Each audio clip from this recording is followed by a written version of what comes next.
Olá, dando continuidade a uma série de uns 10 vídeos que eu farei sobre as obras do PT, este de número 2 vai enfocar o aspecto da economia nacional, que se encontra na página 4 do nosso caderno Resumo Índice, em PDF que estamos disponibilizando, que trata da revista A Verdade sobre os Governos do PT, que se encontra no site que nós colocamos ao final, na descrição deste vídeo. Tanto no site do lula.com.br como no site do pt.org.br. Então nós temos aqui o item de número 90, que fala sobre o PIB, o Produto Interno Bruto. Para quem não sabe, né, o PIB é a reunião de toda a produção, todas as vendas, todos os serviços, tudo que acontece no Brasil envolvendo dinheiro, né? Então é somado num volume chamado PIB, Produto Interno Bruto, é a nossa riqueza nacional. Aí nós temos aqui, nesse gráfico, que está disponibilizado no Google, dados públicos, né? Vocês podem acessar. Nós vamos colocar também no indicativo desse vídeo. Nós temos nesse gráfico que em 2002, que foi o governo do FHC, o nosso PIB era de apenas $500 bilhão, né? O PIB é medido em dólares, porquanto é uma moeda aceita internacionalmente, né, entre as nações. E nós vemos aqui o pico em 2012, 2011, mais precisamente em 2011, nosso PIB chegou aqui a $2,6 trilhões. Então é preciso enfocar esses dados de trilhões de dólares. Então, de $500 bilhão para mais de $2,5 trilhões significa mais de 5 vezes.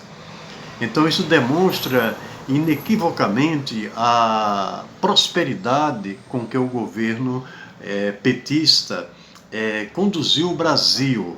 Então são números eloquentes, não precisamos conversar mais, não precisamos mais questionar, porque se você olhar nessa linha aqui, olhe que em 1960, por coincidência, lá perto de quando eu nasci, o nosso PIB, puxa vida, aqui pelo visto não chegava a 100 bilhões de reais, não, no caso de dólares, né? Aí em 65 subiu um pouquinho, foi talvez para 100 bilhões, em 70, 150, 75, subiu para uns 200 por aí. E olha que nos anos 70, né, do ápice do progresso, o suposto progresso do regime militar, era a época da esperança, né, da economia, da reviravolta na economia nacional, quando o Brasil conquistou, né, o tricampeonato mundial, né, em 1970. Mas até 2002, como nós já falamos, né, aqui em 1997, mais ou menos, deu um picozinho, chegou quase a 1 trilhão, mas depois desceu, né? Esse quase 1 trilhão dá o quê? Dá em torno de 800 bilhões de dólares. E o fato é que nós chegamos a 2,6 trilhões em 2011. Infelizmente, depois, né, houve uma série de conjunturas políticas que foram abaixando o PIB. Agora, vamos ver a variação do PIB per capita. Per capita, né, que é uma expressão latina, para quem não sabe, quer dizer por cabeça. É dividir um valor total pela quantidade de indivíduos, de personagens. Então, é o PIB dividido pelo número de brasileiros, né? E a população também vai aumentando, né? Então é preciso ver essa relação de um valor com o outro. Nós vemos que a nossa renda per capita em 2002, ela era de apenas cerca de R$7.000. Lembrando que esses valores são atualizados pelo INPC de janeiro de 2020, de agora, né? Então, o PIB era de cerca de R$7.000, como se vê aqui nesse gráfico do IBGE, em 2002, né? No final do governo de FHC, Fernando Henrique Cardoso, e subiu para cerca de 30 mil reais em 2015, como se vê aí, 2015. Então, houve uma melhora de vida, né, inquestionável, houve um ganho real da população de uma forma massiva, de uma forma, vamos dizer assim, inquestionável também. O outro item que nós estamos analisando aqui quanto à economia nacional diz respeito ao FMI, o Fundo Monetário Internacional. Nós vamos ver que o Lula pagou toda a dívida do Brasil que há décadas, né, nós devíamos, e era quase uma dívida impagável. Houve muitos questionamentos, né? Parece que houve até CPIs para investigar ou tentaram abrir CPIs e o outro lado não permitiu, né? Foi uma coisa meio estranha. E durante algumas campanhas políticas houve até uma campanha para não se pagar a dívida externa, senão um calote, mas também isso tem muitas consequências econômicas a nível mundial, a balança comercial, as vendas dos nossos produtos para outros países. Então não se pode dar um calote assim de uma forma unilateral, sem uma justificativa, digamos, jurídica. E se houvesse uma CPI, assim, explicaria detalhe por detalhe a razão, né, a origem daquela dívida, mas felizmente não houve uma CPI tão aprofundada, tão, digamos assim, investigativa. Como podemos ver nesse gráfico, que se encontra na revista mencionada, na página de número 112, a nossa dívida externa com o FMI em 2002 era na ordem de... Nós temos aqui aproximadamente 180 bilhões de dólares. Nós vemos que em 2000 ela atingiu o ápice, que chegou a quase 200 bilhões, né, nos governos de FHC. E observe bem que exatamente nos governos de FHC, nos anos 99, 2000, 2001 e 2002, foi o último ano do governo FHC, a nossa dívida externa atingiu o ápice de toda a história do Brasil, né? De toda a história moderna do Brasil, indicando, pois, que a administração do FHC não foi muito feliz, criou, né, situações para nós pedirmos muito dinheiro emprestado lá fora. E logo em 2003, a dívida se manteve nesse patamar, quando o Lula assumiu, e em 2004 ela foi abaixando um pouco, 2005 mais ainda, 2006 já chegou a quase 100 bilhões, em 2007 chegou a 75 bilhões e, por fim, por volta de 2008, ela foi totalmente paga. Um fato inédito, um fato que infelizmente na época a imprensa não festejou como deveria ter festejado, até porque nós sabemos que as notícias negativas correm mais rápido, né, no linguajar popular, do que as notícias boas. E nós vemos que a partir daí houve uma espécie de crédito, e certamente um crédito mesmo, que nesse gráfico aqui nós vemos que a dívida externa vai ficando negativa. Como se vê aí, em 2009 estava cerca de 25 bilhões negativa, em 2010 atingiu 60 bilhões negativa, e nós sabemos que uma dívida não é negativa, pelo menos para quem recebe, ela é positiva. Então isso indica que era crédito que o Brasil ia ter. E chegou em 2014 a ter um crédito de 90 bilhões de reais, veja bem, quase o total que nós devíamos. Além de nós pagarmos, nós obtivemos de crédito. Então essa é uma das obras majestosas do governo do PT, especificamente, né, do governo Lula, porque o Lula fez essas grandes transformações sociais e econômicas.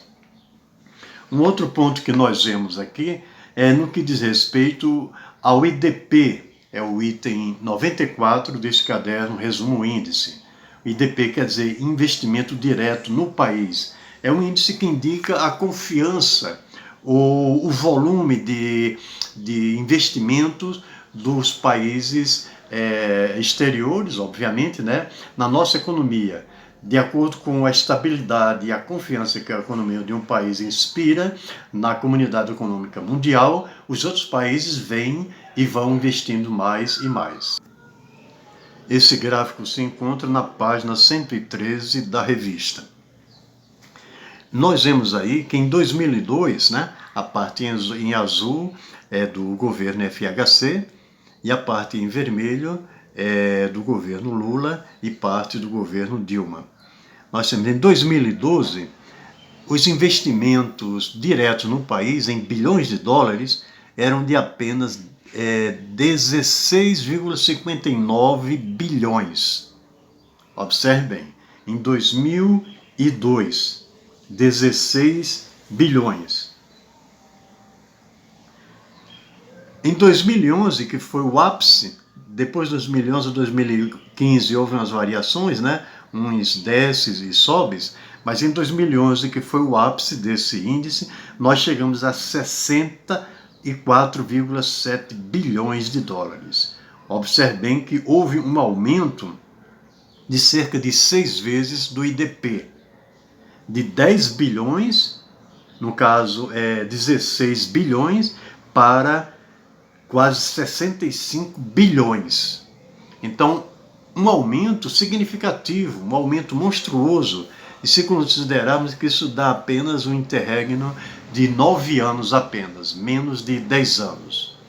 Então, essa foi uma das grandes obras deste governo, que infelizmente não é muito divulgada, não é muito enaltecida, não é muito aplaudida, enquanto que nós sabemos que a economia trabalha com números, e contra fatos, né, contra números, não há argumentos.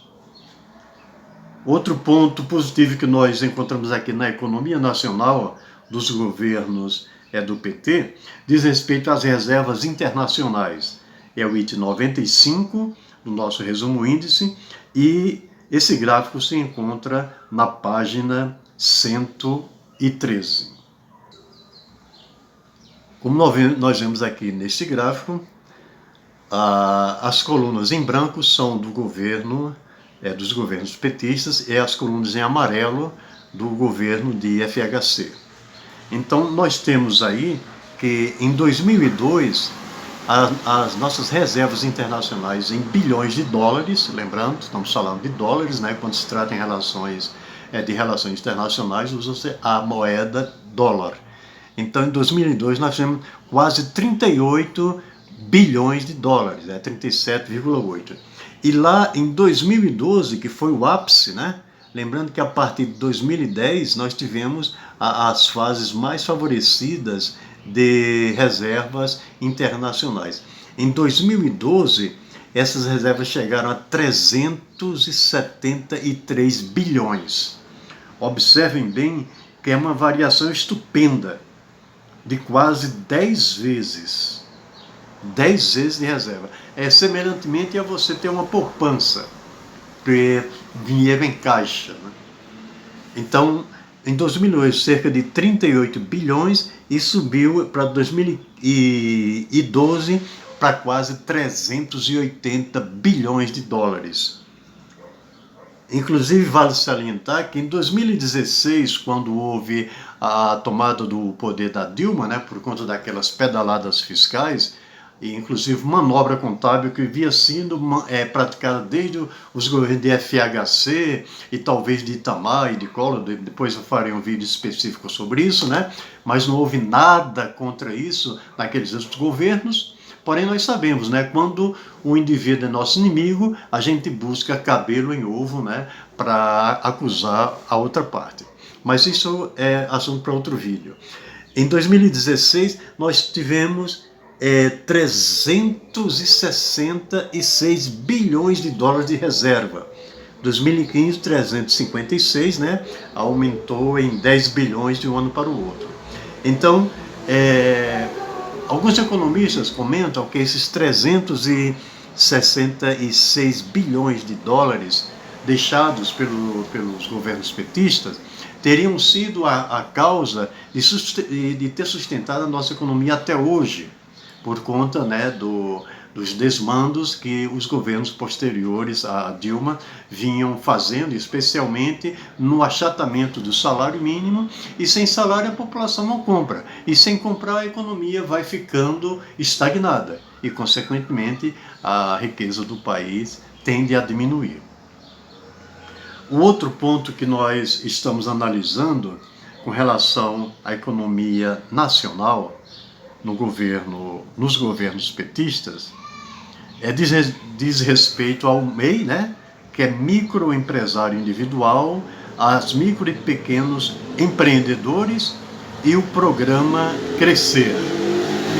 Esses dados se encontram nas páginas 14 e 15 da revista. Nós vemos aí que os micro e pequenos empreendedores e MEIs atingiram 1,6 milhão de inscritos no cadastro único. Lembrando que o Cade Único é exatamente aquele cadastro em que a população mais carente se cadastra, né, para fazer jus ao benefício de prestação continuada, ao Bolsa Família, etc. Então, não são ricos nem milionários que vão se tornar micro e pequenos empreendedores, até porque eles já são grandes empresários. Então, sendo 704 mil do Bolsa Família. Em parceria com o MDS, o Sebrae possibilitou que mais de 200 mil beneficiários do Bolsa Família fossem incluídos nesses programas. O programa Crescer, por sua vez, ele permitiu microcréditos a mais de 11 milhões de cidadãos, sendo 6 milhões inscritos no Cade Único. Para quem não se lembra, ou nunca chegou a utilizar, os microcréditos eram fornecidos por bancos públicos, o Banco Nordeste do Brasil, por exemplo, o BNB, onde uma pessoa se ajuntava com 2, 3 outras pessoas, se tornavam avalistas mútuos para vender perfumes da Avon, Boticário, abrir seu cachorro-quente. Claro que não tinha de provar essa atividade comercial. Bastava ter lá uma inscriçãozinha simples e pegava esse crédito, digamos, de R$1.000 para cada pessoa, ou R$500. A pessoa tinha um pequeno prazo para pagar e tinha um prazo de carência, 2, 3 meses para começar a pagar. Depois que pagava, conforme a sua pontualidade, aqueles R$1.000 eram ampliados para 2.000. Aí a pessoa levava aqueles 2.000, investia no seu negócio e ia pagando, e assim sucessivamente o valor do crédito, esse microcrédito, ia aumentando, e isso beneficiou, a princípio, 11 milhões de brasileiros. Por fim, este é mais um vídeo que eu fiz sobre as obras do PT que se encontram nessa revista, e você pode acessar no site lula.com.br ou pt.org.br. O fato de essa revista ter sido elaborada por deputados e senadores, né, congressistas do PT, não quer dizer que são fake news. Muito pelo contrário, é uma obra de pesquisa muito bem elaborada e você tem toda a liberdade de acessar, questionar, e se houver lá números exagerados, supervalorizados, você tem toda a liberdade de não só comunicar aos dois sites, como divulgar pela imprensa e, no caso, desmascarar essa farsa. Do contrário, seja sincero e divulgue as boas obras do governo que mudou o Brasil. Agradeço pela atenção e lhe aguardo num próximo vídeo. Um abraço.